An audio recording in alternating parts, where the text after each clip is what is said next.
आइए आज हम लोग पढ़ेंगे समांतर श्रेणी। इसके बारे में एक्सरसाइज जो 5.5 है, अर्थमेटिक प्रोग्रेशन, इसके बारे में आज हम लोग पहले जानेंगे कि आखिर समांतर श्रेणी है क्या। तो इस एक्सरसाइज को स्टार्ट करने से पहले हम यहाँ पर देख लेते हैं श्रेणी के बारे में, यानी कि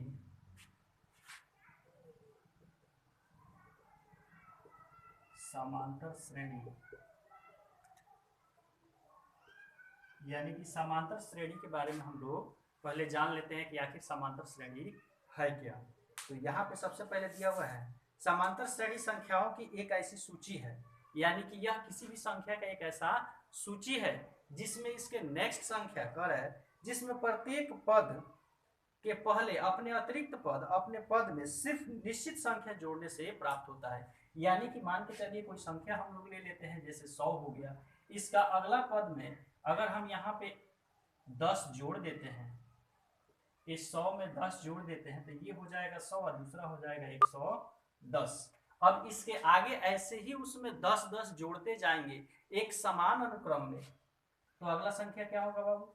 120। उसके अगला संख्या हो जाएगा 130। ऐसे समान क्रम में चाहे कहीं भी उसको क्या करें, इसका अंतर हम लोग निकालें, तो उसका अंतर क्या हो? समान हो, तो वही एपी में कहलाता है। यानी एक समान रूप से वो संख्या क्या हो? बढ़ते चला जाए। जैसे कि यहाँ पे अगर हम 110 में से 100 निकालते हैं तो इसका अंतर कितना हो जाएगा? 10 का। उसी तरह से 120 में से अगर 110 निकालते हैं तो यहाँ भी अंतर कितना का होगा? 10 का। फिर यहाँ भी 130 में से 120 के बीच का अंतर चेक करते हैं तो कितना का होगा बाबू? 10 का। इसी को सार्व अंतर भी कहते हैं।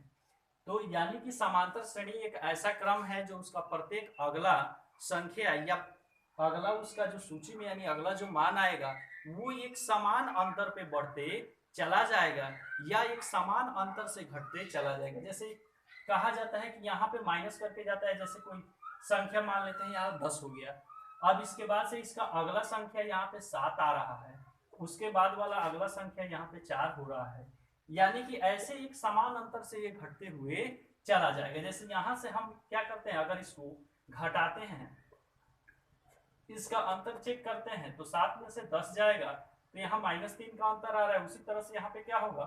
4 में से -7 जाएगा तो यहाँ भी -3 का अंतर आ रहा है। ठीक उसी तरह से आगे एक निश्चित क्रम में आगे बढ़ती हुई संख्या जो जिसका हर जगह जो क्रम हो यानी अंतर हो, समान हो, वो क्या कहलाता है बाबू? समांतर श्रेणी। तो समांतर श्रेणी एपीजीपी अलग अलग प्रकार के होते हैं, ताकि उधर इंटर में हम लोग पढ़ेंगे, लेकिन यहाँ पे हम लोगों को पढ़ना है एपी के बारे में, यानी समांतर श्रेणी के बारे में। तो आइए सबसे पहले उसके सूत्र से हम लोग उसके बारे में जानते हैं।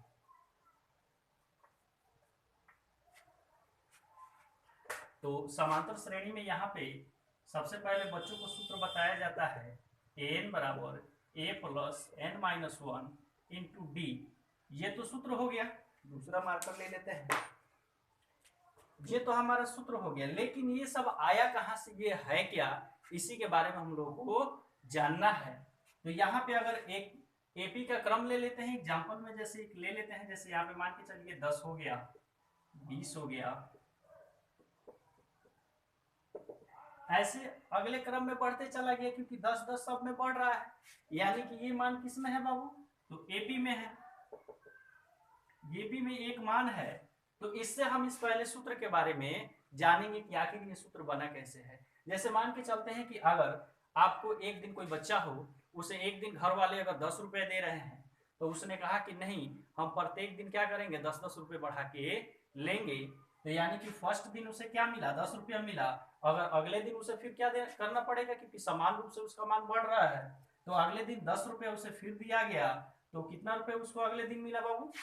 तो 20 रुपए मिला। फिर अगले दिन वो बोला कि फिर 10 रुपए बढ़ा के चाहिए, तो ऐसे करके 30-40 यानी एक समान क्रम में उसका जो इनकम नहीं यानी जो पैसा ले रहा था वो बढ़ते चला जा रहा था, उसी को देखेंगे। तो इसमें जो फर्स्ट पद होता है यानी पहला प्रथम, इसको हम A1 से या A से सूचित करते हैं, यानी इसी को प्रथम पद को ही A1 लिखेंगे या A लिखेंगे। उसी तरह जो दूसरा मान होगा उसको हम लोग A2 लिखते हैं, तीसरा मान होगा उसको हम लोग क्या करते हैं A3 लिखते हैं। ऐसे डैश डैश डैश यहाँ पर मान के चलिए आते हैं 100 तक, तो यहाँ लास्ट वाला जो मान होता है उसी को हम लोग AN लिखते हैं।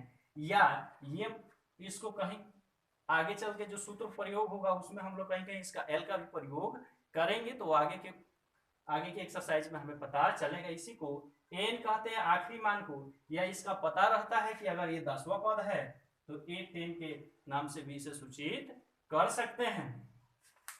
तो सबसे पहले हमें एन ज्ञात करना रहता है कि मान के चलिए प्रत्येक दिन हमें क्या हो रहा है 10-10 रुपए एक्स्ट्रा मिल रहा है, तो किस दिन हमारा जो पैसा होगा वो 100 रुपए हो जाएगा। ये भी लड़का सबको जानने की उत्सुकता होती है कि किस दिन हमारा 100 रुपए हो जाएगा, तो इस फॉर्मूले का प्रयोग करते हैं। या ये होता है कि 10वें दिन हमारा इनकम क्या होगा, यानी हमने जो पैसा मांगना शुरू किया था 10वें दिन कितना बढ़ जाएगा या 20वें दिन कितना बढ़ जाएगा, इस सूत्र के जरिए हम ये प्राप्त करते हैं। तो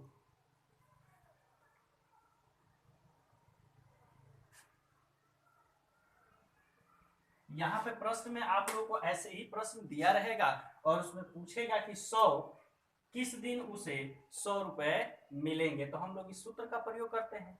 जो n होता है वो नंबर ऑफ यानी कि कितने दिनों में या कितने संख्याओं के बाद वो मान हमें प्राप्त होगा, तो यहाँ पर मान के चलिए किस दिन यानी नंबर ऑफ, यहाँ पे जो n है n का मान पूछा जा रहा है। और कभी कभी होता ये है कि 10वें दिन 12वें दिन या जिस दिन के बारे में लास्ट वाला पूछा जाएगा कि 10वें दिन उसे कितना रुपए प्राप्त होगा, तो ये सारी चीजें हम इस सूत्र से क्या कर सकते हैं ज्ञात कर सकते हैं।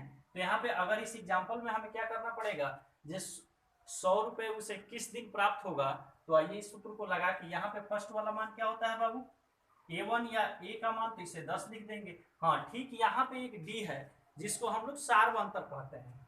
D बराबर D को क्या कहते हैं बाबू, तो सार्वअंतर कहते हैं।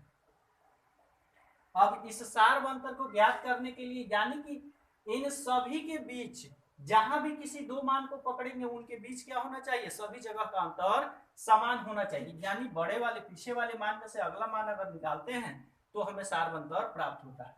तो यहाँ पे हम क्या करेंगे, A2 के मान में से A1 का मान घटाएंगे, तो A2 का मान कितना है बाबू 20 है और A1 का मान 10 है, इसको निकालेंगे तो कितना प्राप्त होगा 10। अब यही मान हमें यहाँ भी प्राप्त होना चाहिए, जैसे मान के चलते हैं ये A3 का मान है, ये A4 का मान है, या यहाँ भी निकाले, जैसे मान के चलिए कि A4 में से A3 घटाते हैं तो यहाँ 40 घटाव का करना पड़ेगा 30, यानी हर जगह इसका मान क्या होना चाहिए बाबू समान होना चाहिए, तभी इसको हम क्या कहते हैं सार्वअंतर, यानी सभी जगह इसका अंतर क्या हो समान हो।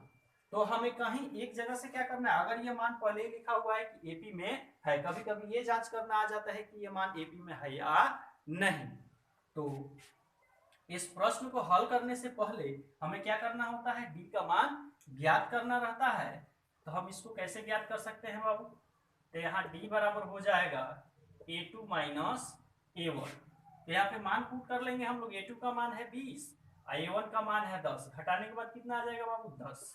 अब उसके बाद से यहाँ रहता है कि हमें n निकालना है, यानी 100 रुपए उसका किस दिन होगा, तो आगे चलेंगे वहां पे n बराबर क्या दिया हो जाएगा बाबू 100, यानी टोटल लास्ट वाला मान हमें 100 किस दिन प्राप्त होगा, तो हमें कौन सा यानी दिन के लिए नंबर ऑफ वहां पे दिन चाहिए, तो n बराबर व्हाट, यानी n का मान हमें ज्ञात करना है। और सूत्र पहले से हमें ये दिया हुआ है, आप लोग इस सूत्र को नोट भी कर सकते हैं और उसे याद भी करके रखना है ताकि प्रश्न को बनाने में सहूलियत हो।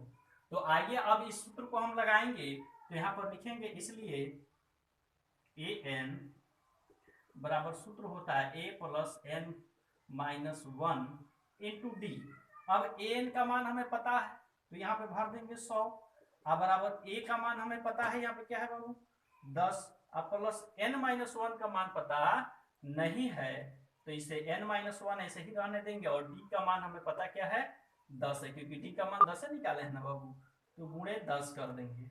अब यहाँ पर 10 प्लस में इधर आएगा तो माइनस में, तो 100 में से 10 क्या करेंगे घटा देंगे, अब बराबर यहाँ हो जाएगा n माइनस 1 इंटू 10।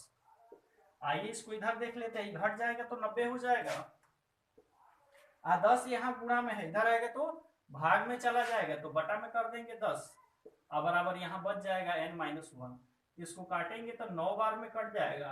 अब यहाँ पर ये जो 1 है माइनस में इधर आएगा तो प्लस में, तो +1 = n, इसलिए n = 9, कितना हो जाएगा 10। यानी 10वें दिन उस लड़का का इनकम जो होगा, यानी जो पैसा ले रहा है वो 100 रुपए हो जाएगा। तो हम इसी तरह से आगे के प्रश्नों को हल करेंगे। तो आइए, ये तो एग्जाम्पल था, ऐसे आप लोग को समझा दिए। आइए चलते हैं समांतर श्रेणी एक्सरसाइज 5.1 पे कि उस 5.1 में जो क्वेश्चन है वो क्या कह रहा है उसको देखते हैं।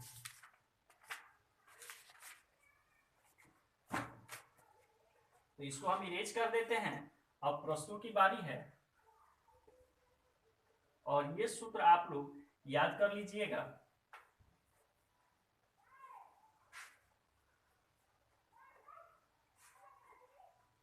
तो यहाँ पर दिया हुआ है निम्नलिखित स्थितियों में से किन स्थितियों में संबंध संख्याओं की सूची एपी है और क्यों। यहाँ पर जांच करना है केवल कि यह एपी में है या नहीं है। तो यहाँ पे फर्स्ट नंबर क्वेश्चन का जो 1 नंबर है इसको चेक करना है कि ये मान एपी में है कि नहीं। दिया हुआ है प्रत्येक किलोमीटर के बाद एक टैक्सी का किराया, जबकि प्रथम किलोमीटर के लिए किराया 15 रुपए है और प्रत्येक अतिरिक्त किलोमीटर के लिए किराया 8 रुपए बढ़ जा रहा है। यानी फर्स्ट बार जो जब चल रहा है तो उसका 1 किलोमीटर का किराया कितना है बाबू, यानी फर्स्ट किलोमीटर का किराया उसका 15 रुपए है। तो यानी फर्स्ट बार में उसका किराया 15 रुपए हो रहा है और उसके बाद से 1 किलोमीटर अगर जा रहा है तो उसका अतिरिक्त किराया कितना बढ़ जा रहा है, तो 8 रुपए। कितना बढ़ जा रहा है बाबू, टैक्सी का किराया प्रथम किलोमीटर के लिए 15 रुपए है और प्रत्येक अतिरिक्त किलोमीटर के लिए 8 रुपए बढ़ जा रहा है। तो यानी कि इससे आगे जब चलेगा तो 15 तो लगेगा ही, 8 रुपए और एक्स्ट्रा लग जाएगा। तो यहाँ पर 15 में 8 जोड़ देंगे तो हो जाएगा 23 रुपए। अगला इसका किराया कितना होगा, 23। अब इसके साथ फिर जैसे ही आगे बढ़ेगा तो फिर वो तो 23 लगेगा ही, लेकिन उसमें क्या होगा 8 फिर बढ़ जाएगा। तो इस 23 में इसको क्या करेंगे 8 जोड़ देंगे। तो ऐसे ही इसका किराया क्या हो रहा है, बढ़ते जा रहा है। तो 23 में अगर हम 8 जोड़ देते हैं तो कितना हो जाएगा, ये होगा 31। तो अगला किराया कितना हो जाएगा इसका 31 होगा, आगे बढ़ते चला जाएगा। तो हमें जांच करना है कि ये मान एपी में है या नहीं है। तो हमें क्या करना है, सभी जगह का सार अंतर निकाल के अब बराबर कर लेना है। अगर सार अंतर बराबर हो रहा है तो एपी में है, अब बराबर नहीं हो रहा है तो नहीं है। तो मान के चलते हैं A1 का मान हो गया, A2 का मान हो गया, क्या हो गया A3 का मान हो गया। तो यहाँ पे A1 A2 माइनस A1 बराबर A3 माइनस A2, यानी इसमें से इसको हटाएंगे ये मान और यहाँ क्या इसमें से इसको हटाएंगे तो ये मान। अगर दोनों का सार अंतर बराबर हो रहा है इसका मतलब ये सही है, एपी में है। तो यहाँ पे हम क्या करेंगे, यहाँ से 23 घटाओ 15 कर लेंगे और बराबर यहाँ पर 31 घटाओ क्या करेंगे 23 कर लेंगे। इन दोनों मान को घटाने पे अगर अंतर समान आ रहा है, बराबर हो रहा है तो एपी में है। तो इसे हम क्या करेंगे बाबू, 23 होना चाहिए। अब 23 में से 15 जाएगा 8 और यहाँ पे 31 में से 23 जाएगा 8, यानी कि दोनों मान हमें क्या हो रहा है प्राप्त हो रहा है। तो हम यहाँ पर लिख देंगे अतः यह एपी में, अतः यह कहाँ है बाबू, अतः यह एपी में है। तो आप लोग इसे नोट कर सकते हैं।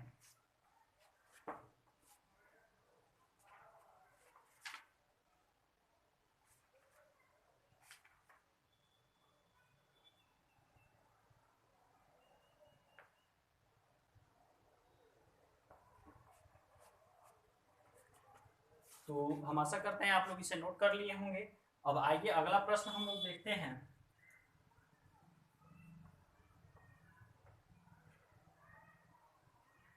इसी में का अगला 2 नंबर है, दिया हुआ है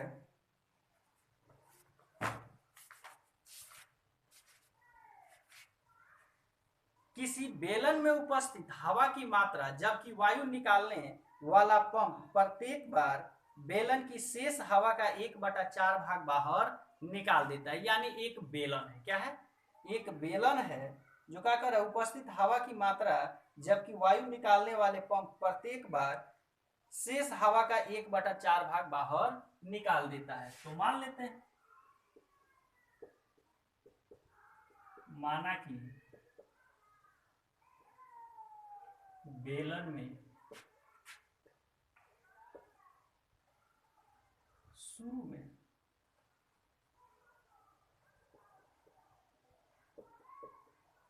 कुल हवा, यानी शुरू में कुल हवा बराबर x। अब हर बार क्या कर रहा है बाबू, वो 1/4 भाग निकाल देता है। तो यहां पे लिख लेंगे प्रथम बार हवा निकालने पर, प्रथम बार हवा निकालने पर, यानी x था और इसी का 1/4 भाग क्या कर रहा है, निकाल ले रहा है। तो घटाव करेंगे, x का ही 1/4 भाग हवा निकाल दे रहा है। तो यहाँ पे इसको अगर घटाते हैं तो लघुत्तम इसका भी मान के चलिए क्या हो जाएगा, इसको आगे ही बढ़ा लेते हैं। तो लघुत्तम करेंगे तो ये 4 हो जाएगा, ये हो गया 4x और 1 में x से गुणा होगा तो -x, और घटाएंगे 4x में से x तो क्या बचेगा, 3x/4।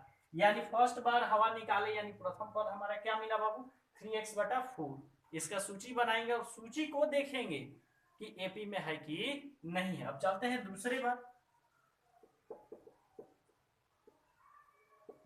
बार हवा निकालने पर। तो दूसरे बार में बचा ये था, क्या था, 3x/4 और इसी का 1/4 भाग हवा निकालेगा ना, क्योंकि हर बार 1/4 भाग हवा क्या कर रहा है, निकाल दे रहा है। तो इसका 1/4 भाग निकालेगा तो ये होगा 3x/4 और गुणे 1/4, यानी गुणा अगर करते हैं तो 1/4, यानी 1/4 से करते हैं तो ये मान क्या होगा, 1/4। अब जब इससे घटाएंगे तो ये मान क्या बचेगा बाबू, ये तो हो जाएगा 4 चौका 16, तो यहाँ होगा 3x, लघुत्तम एक ही बार में निकाल देते हैं, 4 चौका 16, 16 4 का लघुत्तम क्या हो जाएगा 16, और 16 में 4 से भाग देंगे तो 4, ये हो जाएगा 4 यही 12x और माइनस ही का हो जाएगा 3x। तो इसको 12 में से 3 घटाएंगे तो क्या होगा 9x/16 हो जाएगा। यानी दूसरे बार में जब हवा निकालते हैं तो क्या बच रहा है उसमें बाबू, तो 9x/16। अब तीसरे बार में देख लेंगे, तथा तीसरे बार हवा निकालने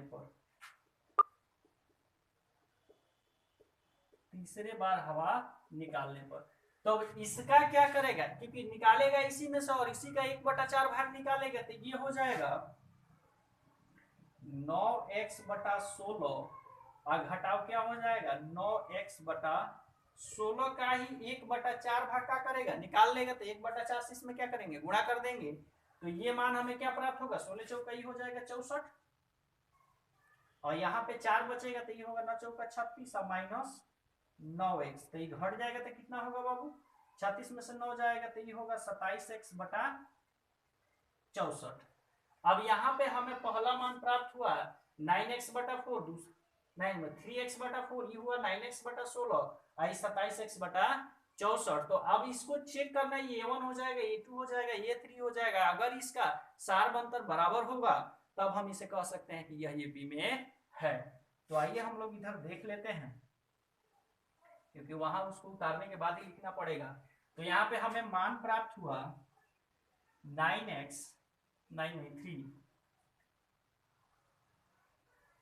3x/4, दूसरा मान प्राप्त हुआ है 9x/16 और तीसरा मान प्राप्त हुआ है 27x/64।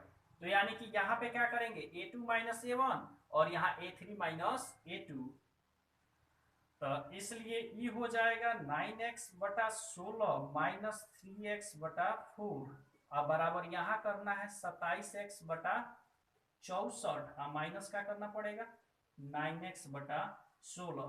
तो आप लोग इसे नोट कर सकते हैं, उसके बाद ये वाला मान नोट कर लीजिए इसके आगे जो प्रश्न है इसके ये मान अगले पेज पे हम हल करेंगे, तब तक आप लोग इसे नोट कर सकते हैं।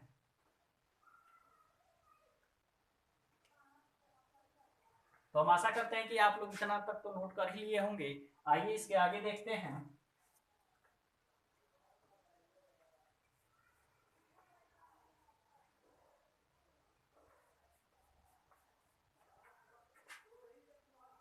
तो यहाँ पे हमें मान प्राप्त हुआ, इसका भिन्न का घटाव करेंगे तो लघुत्तम 16 हो जाएगा, नीचे बचा 16, यहाँ हो जाएगा 9x और माइनस इसमें गुणा करेंगे तो ये कितना बार में काट देगा, 4 बार में, और 4 में 3 से 3 हो जाएगा 12x। अब बराबर यहाँ होगा तो ये हो जाएगा, इसका लघुत्तम हो जाएगा 64, यहाँ 27 का तो 27x है ही है, यहाँ से माइनस क्या करेंगे बाबू, तो यह 4 से 23 हो जाएगा, 9 चौका 36x। अब जैसे ही इसको घटाएंगे तो ये हो जाएगा -3x बटा 16, अब बराबर यहाँ क्या मान प्राप्त होगा, -9x बटा 64। तो ये दोनों मान बराबर नहीं है, यहाँ पे जो मान हमें प्राप्त हुए ये दोनों बराबर नहीं है, तो हम कह सकते हैं कि यह सूची क्या है, एपी में नहीं है। तो लिख सकते हैं, लिखिए यहाँ पर इसका सार्व अंतर बराबर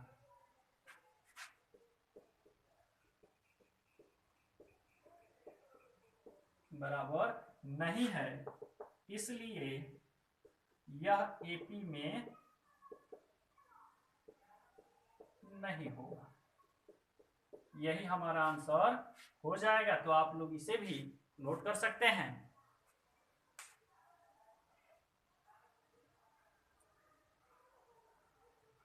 तो हम आशा करते हैं कि आप लोग इसे भी नोट कर लिए होंगे, और नहीं भी नोट किए होंगे तो वीडियो को पॉज करके नोट कर सकते हैं। आइए अगला प्रश्न हम लोग देखते हैं।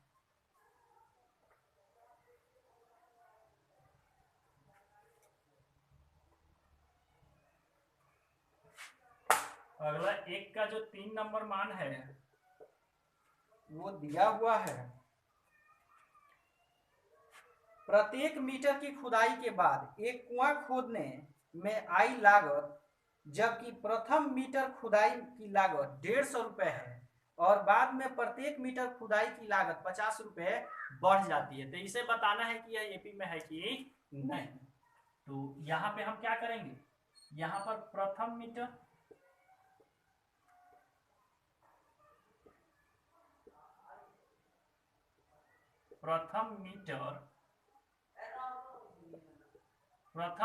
खुदाई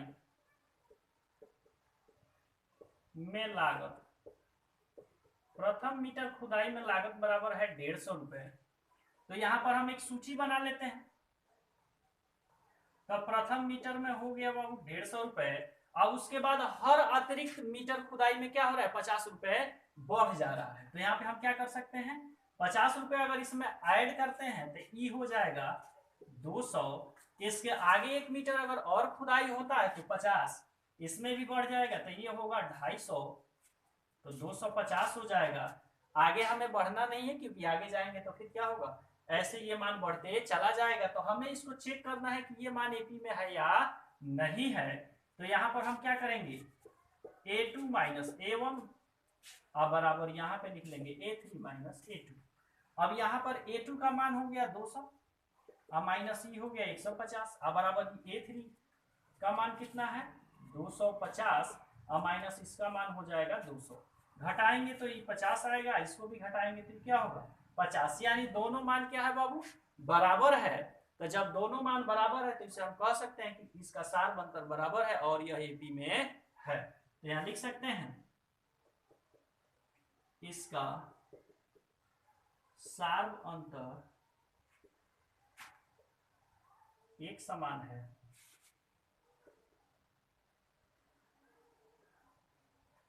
अतः यह एपी में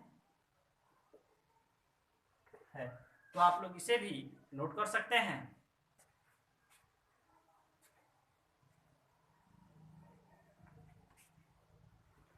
तो तो हम आशा करते हैं कि आप लोग इसे भी नोट कर लिए होंगे, और नहीं भी नोट किए होंगे तो वीडियो को पॉज करके नोट कर सकते हैं। आइए देखते हैं अगला प्रश्न।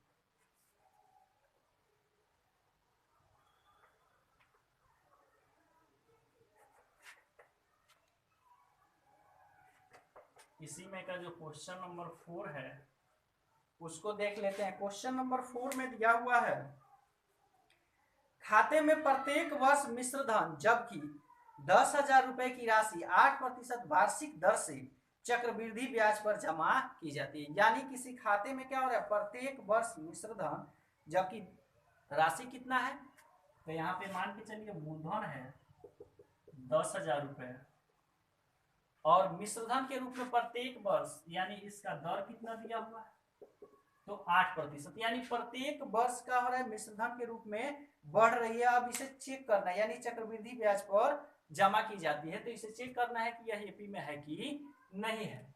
यानी कि फर्स्ट वर्ष यहाँ पे इसको ये किए तो हमें क्या मान प्राप्त हुआ, यहाँ सूची लिख लेते हैं।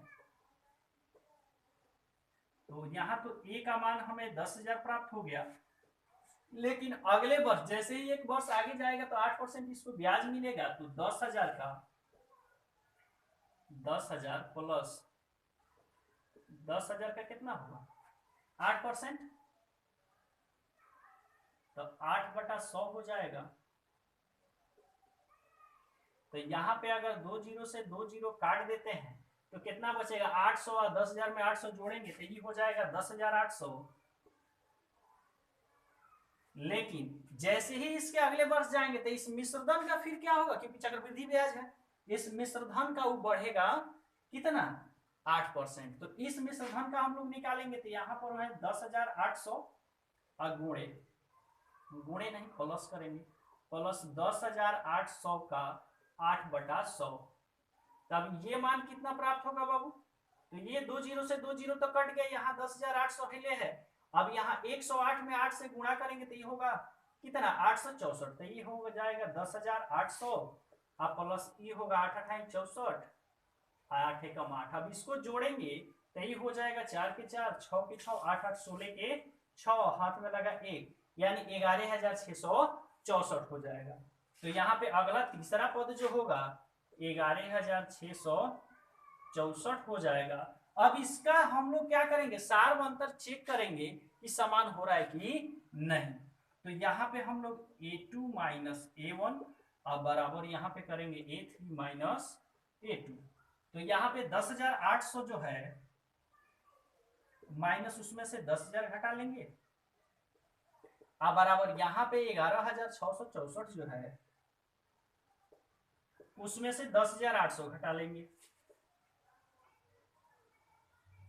तो यहाँ पे इसको घटाते हैं तो यहाँ मान प्राप्त हुआ बाबू हमें 800, और यहाँ पे अगर इसको घटाते हैं तो ये हो जाएगा 4 के 4, ये हो जाएगा 6 और 16 में से 8 जाएगा तो 8, ये हो गया 800। और दूसरा मान क्या प्राप्त हुआ हमें 864, यानी कि इसका सार अंतर जो है वो क्या है, बराबर नहीं है। तो हम इसे कह सकते हैं यह मान एपी में नहीं है। तो यहाँ पे हम लिख देंगे इसका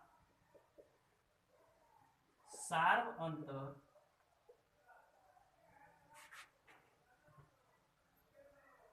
समान नहीं है, अतः यह एपी में नहीं होगा। तो आप लोग इसे भी नोट कर सकते हैं।